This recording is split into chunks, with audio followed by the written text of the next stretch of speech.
আচ্ছা, ট্রেডিংয়ে কি এমন একটা কৌশল খুঁজছেন যা মার্কেটের একদম শান্ত অবস্থাকে কাজে লাগিয়ে একটা বড়সড় মুভ ধরতে সাহায্য করবে? আজ আমরা ঠিক সেরকমই একটা পাওয়ারফুল স্ট্র্যাটেজি নিয়ে কথা বলবো, আর সেটা হলো 5 মিনিট ইনসাইড বার ব্রেকআউট স্ট্র্যাটেজি। দেখুন, ট্রেডার হিসেবে আমাদের সবার মনেই একটা প্রশ্ন প্রায় ঘুরপাক খায়, তাই না? যখন মার্কেট একদম চুপচাপ, কোনো মুভমেন্ট নেই, তখন ঠিক কোন মুহূর্তে একটা বড়সড় মুভ আসতে পারে, আর সেটা ধরার সেরা উপায়টাই বাকি। চলুন আজ এই ব্যাপারটারই গভীরে যাওয়া যাক।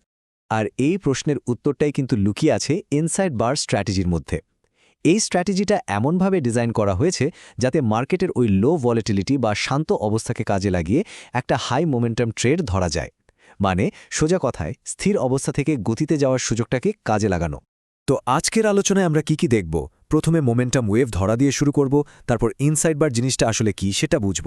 এরপর দেখব বাই আর সেলের একদম সুনির্দিষ্ট নিয়মগুলো। আর শুধু নিয়ম জানলেই তো হবে না, এটা কেন কাজ করে সেই লজিকটাও বুঝব। সাথে থাকবে কিছু স্মার্ট ট্রেডিং রুলস, আর সবশেষে একজন ট্রেডারের মাইন্ডসেট কেমন হওয়া উচিত তা নিয়ে কথা বলবো।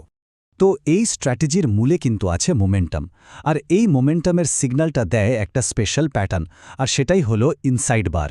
চলুন তাহলে আগে এই ইনসাইড বার জিনিসটা কি সেটাকে একটু ডিকোড করা যাক। ওকে, তো প্রথমে আমাদের একদম বেসিকটা পরিষ্কার করতে হবে। ইনসাইড বার জিনিসটা আসলে কি? সোজা কথায় এটাকে বলা যেতে পারে ঝড়ের আগের শান্ত অবস্থা। আর ঠিক এটাই কিন্তু আমাদের জন্য একটা বড় সুযোগের সংকেত। দেখুন, একদম সহজ করে বললে ইনসাইড বার হলো এমন একটা ক্যান্ডেল যেটা তার ঠিক আগের ক্যান্ডেলটার হাই আর লোয়ের মধ্যেই পুরোপুরি থেকে যায়, মানে ওর বাইরে যায় না। আর এই আগের বড় ক্যান্ডেলটাকেই আমরা বলি মাদার ক্যান্ডেল। এখন প্রশ্ন হলো, এই প্যাটার্নটা দেখে আমরা কে বুঝব? এর মানে হলো মার্কেট একটা ছোট্ট ব্রেক নিচ্ছে, বায়ার আর সেলার্সরা একটু কনফিউজড, কেউ পুরোপুরি কন্ট্রোল নিতে পারছে না। আর ঠিক এই কনসলিডেশন বা সিদ্ধান্তহীনতাই কিন্তু একটা বড় মুভের আগের লক্ষণ। ব্যাপারটা এভাবে ভাবুন, মাদার ক্যান্ডেলটা মার্কেটের রিসেন্ট রেঞ্জ বা পরিসীমাটা ঠিক করে দেয়, আর তার ঠিক পরেই যখন একটা ইনসাইড বার তৈরি হয়, তার মানে হলো সেই গতিটা এখন থেমে গেছে। মার্কেটের এনার্জিটা যেন একটা স্প্রিংয়ের মতো চেপে আসছে, একটা বড় লাফের জন্য তৈরি হচ্ছে। তো থিওরি তো অনেক হলো, এবার আসা যাক একদম আসল জায়গায়। এই প্যাটার্নটা দেখে আমরা ঠিক কিভাবে ট্রেডে এন্ট্রি নেব। চলুন বাই এবং সেল দুটোর নিয়মই ধাপে ধাপে দেখে নিই। আচ্ছা, প্রথমে দেখি বাই বা কল এন্ট্রির নিয়ম। স্টেপ 1, আমাদের একটা বড় মাদার ক্যান্ডেল খুঁজে বের করতে হবে। স্টেপ 2, ঠিক তারপরেই একটা ইনসাইড বার তৈরি হওয়ার জন্য ওয়েট করতে হবে। এবার আসছে সবচেয়ে ইম্পর্ট্যান্ট পার্ট, স্টেপ 3, দেখতে হবে এর পরের ক্যান্ডেলটা মাদার ক্যান্ডেলের হাই প্রাইসকে জোরের সাথে ব্রেক করতে পারছে কিনা। আর ফাইনালি স্টেপ 4, এই ব্রেকআউট ক্যান্ডেলটার বডি যেন স্ট্রং হয়, মানে উইক বা শ্যাডো যেন বেশি না থাকে। এটা দেখলেই বোঝা যাবে বায়াররা কন্ট্রোলে আছে। আর এই যে ব্রেকআউটটা হলো, এই মোমেন্টামটা ধরার জন্য আমাদের এক্সপায়ারি টাইম হবে ঠিক 5 মিনিট।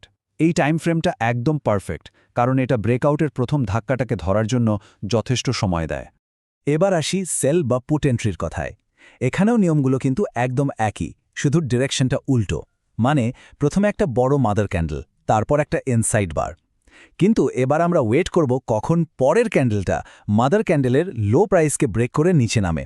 আর অবশ্যই এই ব্রেকআউট ক্যান্ডেলটাকেও একটা স্ট্রং বেয়ারিশ ক্যান্ডেল হতে হবে, মানে সেলাররা যে মার্কেটে চলে এসেছে সেটা পরিষ্কার বোঝা যেতে হবে। আর হ্যাঁ, সেলের ক্ষেত্রেও আমাদের এক্সপায়ারি টাইম থাকবে সেম 5 মিনিট। দেখুন, যে কোনো স্ট্র্যাটেজিতে কনসিস্টেন্সি কিন্তু খুব জরুরি, তাই নিয়মগুলো একদম অক্ষরে অক্ষরে পালন করতে হবে। আচ্ছা, আমরা তো জানলাম কিভাবে ট্রেডটা নিতে হবে, কিন্তু এবার চলুন একটু বোঝার চেষ্টা করি কেন এই স্ট্র্যাটেজিটা কাজ করে। কারণ কোনো কিছুর পেছনের লজিকটা যদি আমরা জানি, তাহলে সেটা ব্যবহার করার কনফিডেন্সটাই বেড়ে যায়, তাই না? এর পেছনের সাইকোলজিটা কিন্তু খুবই সিম্পল। দেখুন, মার্কেট কখনো এক জায়গায় বেশিক্ষণ স্থির থাকতে পছন্দ করে না। তো যখন ইনসাইড বারের মাধ্যমে প্রাইস একটা ছোট্ট রেঞ্জের মধ্যে চেপে আসে, তখন আসলে এনার্জি বিল্ড আপ হতে থাকে। আর ফাইনালি যখন একটা স্ট্রং ব্রেকআউট হয়, তখন ওই জমে থাকা সব এনার্জি একসাথে রিলিজ হয়।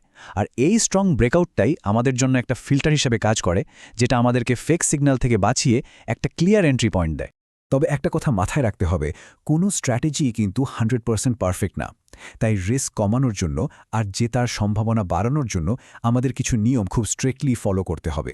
এখন আমরা কিছু খুবই গুরুত্বপূর্ণ নিয়ম নিয়ে কথা বলবো। এই নিয়মগুলো যদি ঠিকমতো মানা যায় তাহলেই কিন্তু এই স্ট্র্যাটেজির আসল পাওয়ারটা কাজে লাগানো যাবে আর এগুলোই আপনাকে বড় লস থেকে বাঁচাবে।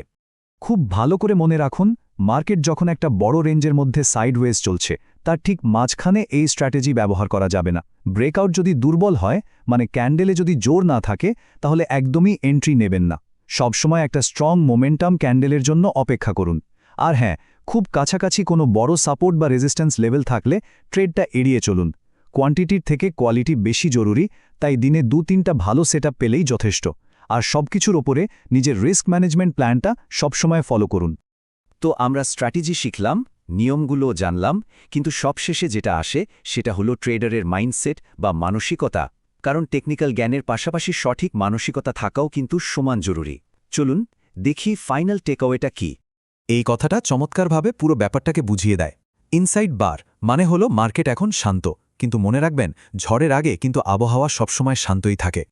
আর এটাই হলো সেই ফর্মুলা, ডিসিপ্লিন মানে নিয়ম মেনে চলা, আর তার সাথে পেশেন্স মানে সঠিক সুযোগের জন্য অপেক্ষা করার ধৈর্য।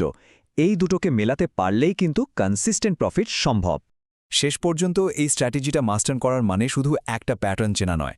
এর আসল মানে হলো মার্কেটের একটা বড় মুভ আসার আগে যে শান্ত মুহূর্তগুলো আসে, সেই মুহূর্তগুলোকে পড়তে শেখা। তো আজকের মতো আলোচনা এখানেই শেষ। তবে যাওয়ার আগে একটা প্রশ্ন রেখে যাই। ভাবুন তো, এই ইনসাইড বার প্যাটার্নটা ছাড়া আর কি প্যাটার্ন আছে যা মার্কেটের এই শান্ত অবস্থা থেকে ঝড়ে যাওয়ার সিগন্যাল দিতে পারে? এই খোঁজটাই কিন্তু আপনার জ্ঞানকে আরও অনেক দূর এগিয়ে নিয়ে যাবে।